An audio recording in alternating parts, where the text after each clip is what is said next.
Hello बच्चों, मेरा school Haryana में आपका स्वागत है।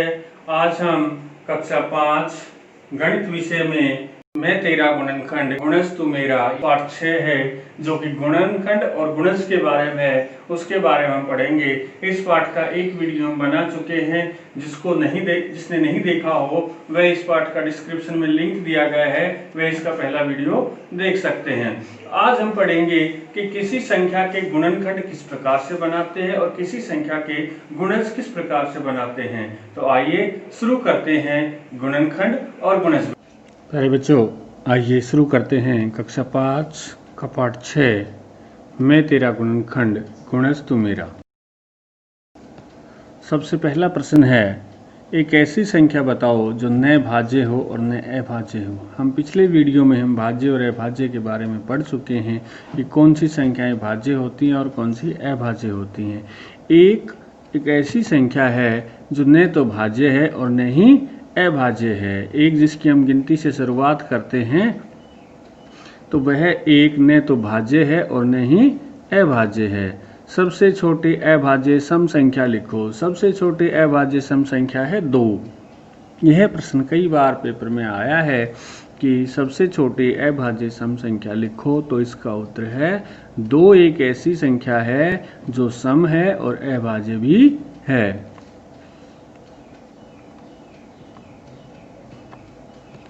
एक से 100 तक की सभी अभाज्य संख्याएं लिखो।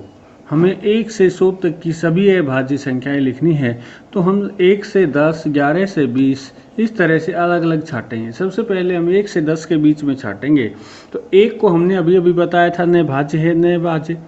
2 सबसे छोटी अभाज्य बताई थी, तो 2, 3, 5 और 7 ये जो 4 संख्याएं हैं ये 1 से 10 के बीच में आती हैं और जो अभाज्य हैं।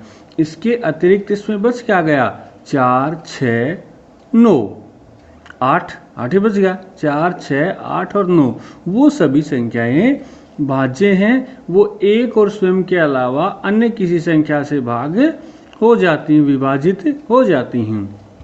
जैसे 4 है, 4 1 और 4 के अलावा 2 से विभाजित होता है, अतः 4 भी भाज्य है। 6 है, 1 और 6 के अलावा 2 और 3 2 से विभाजित होता है, तो वह भी भाज्य है। 1 और स्वयं के अलावा अन्य संख्याओं से भाग हो जाए वो भाज्य होती है, और जो नहीं होती वो अभाज्य होती हैं। तो हमने देखा 1 से 10 के बीच में हमारे पास 4 संख्याएं आई है, 2, 3, 5, 7 जो अभाज्य हैं। अब हम 11 से 20 के बीच में देखते हैं। 11, 13, 17 और 19 यहाँ पर भी 4 संख्याएं हैं जो अभाज्य हैं। कौन कौन सी हैं? 11, 13, 17 और 19। 21 से 30 के बीच में हमारे पास 2 संख्याएं हैं, 23 और 29, जो कि अभाज्य हैं। इसके अतिरिक्त जो संख्याएं बच गई, जैसे 21, 22, 24, 25, 26, 27, 28 और 30, वो सभी क्या हैं? भाज्य संख्याएं हैं।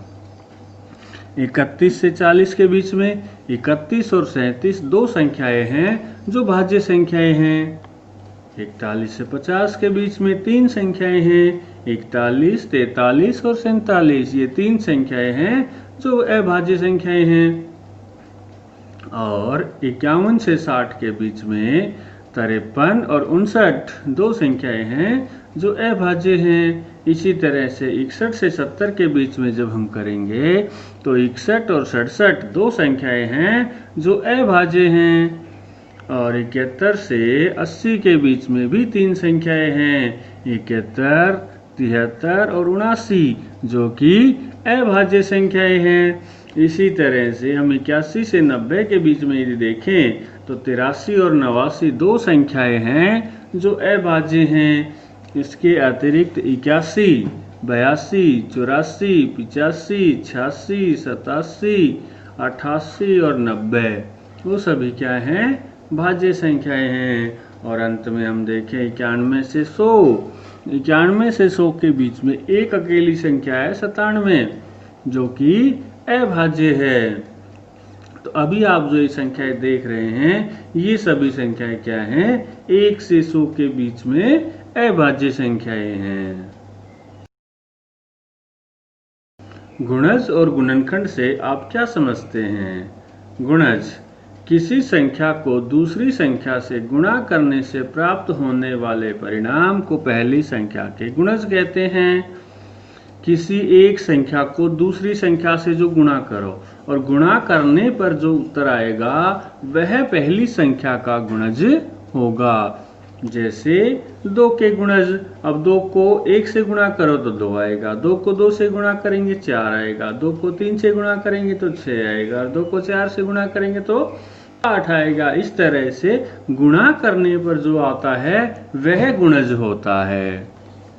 5 के गुणज 5, 10, 15 और 20। इसी तरह से आप अन्य संख्याओं के गुणज भी लिख सकते हैं। गुणनखंड वे संख्याएं जो दी गई संख्या को पूरी विभाजित कर दे। गुणज में गुणा होता है और गुणनखंड में जो दी गई संख्या है वह पूरी विभाजित होनी चाहिए किसी भी संख्या से। जिस संख्या से पूरी विभाजित हो जाएगी वह उस संख्या का गुणनखंड कहलाती है।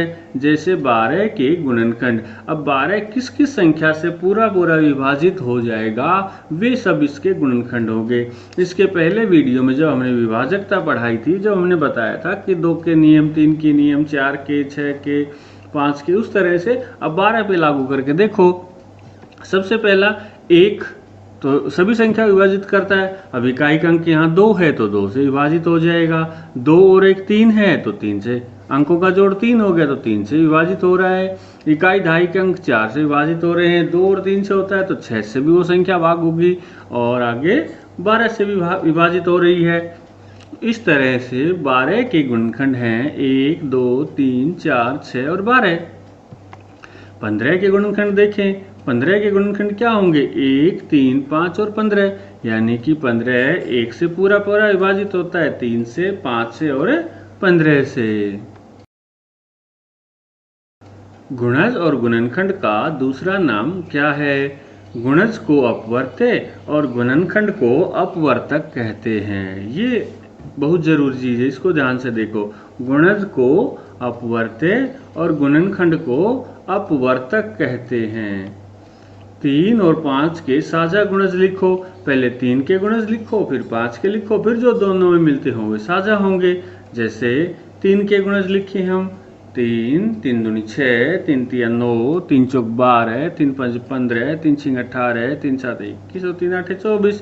3 को 1 से, 2 से, 3 से, 4, 5, 6, 7, 8 से गुणा किया, वो बन गए 3 के गुणज।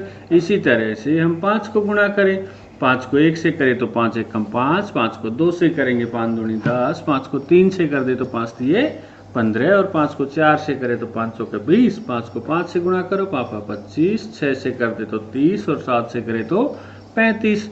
इस तरह से हमें 5 के गुणज मिल गए। अब हमें देखना है जो दोनों में मिलता हो।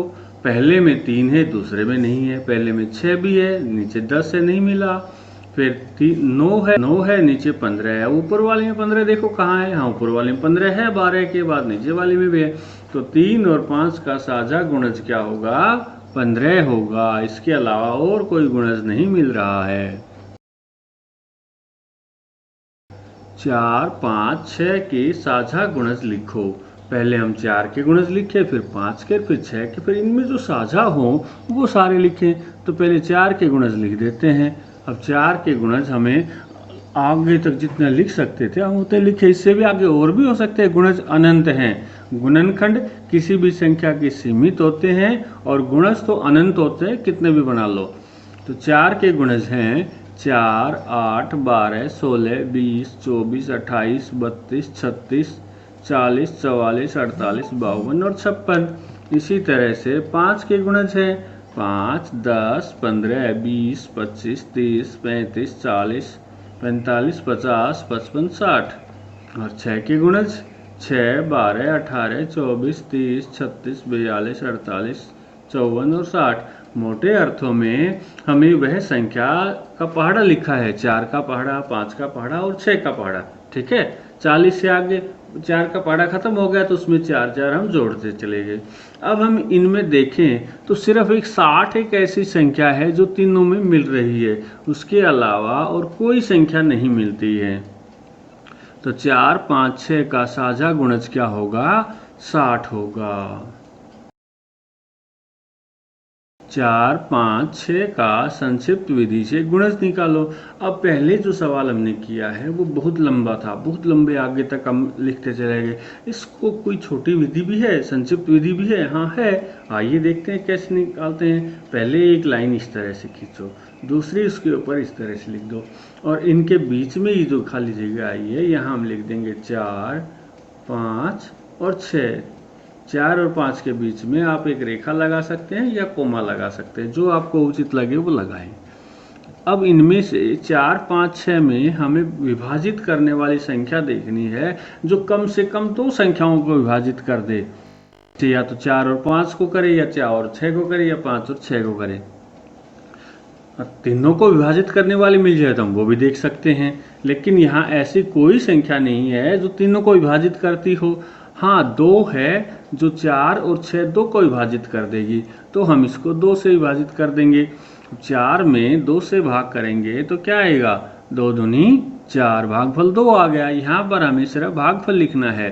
5 में हम भाग नहीं कर सकते, विभाजित नहीं कर सकते, पूरा पूरा शेष बचेगा, तो हमें शेष नहीं बचाना है, तो इसलिए संख्या पूरी यों की यों लिख देंगे 5 के 5। अब 6 में यदि 2 से भाग करोगे, विभाजित करोगे 6 को, तो भागफल आएगा 3। यहाँ हमें भागफल लिखना है। अब ये आगे विभाजित नहीं होती, आगे भाग नहीं होती हैं। नहीं होती है तो हम इनकी गुणा कर देनी है। 2 गुणा 2 गुणा 5 गुणा 3, इन सब की हम कर दे गुणा। कितना आ जाएगा? 2 दूनी 4, 4 5 20 और 20 दिए 60।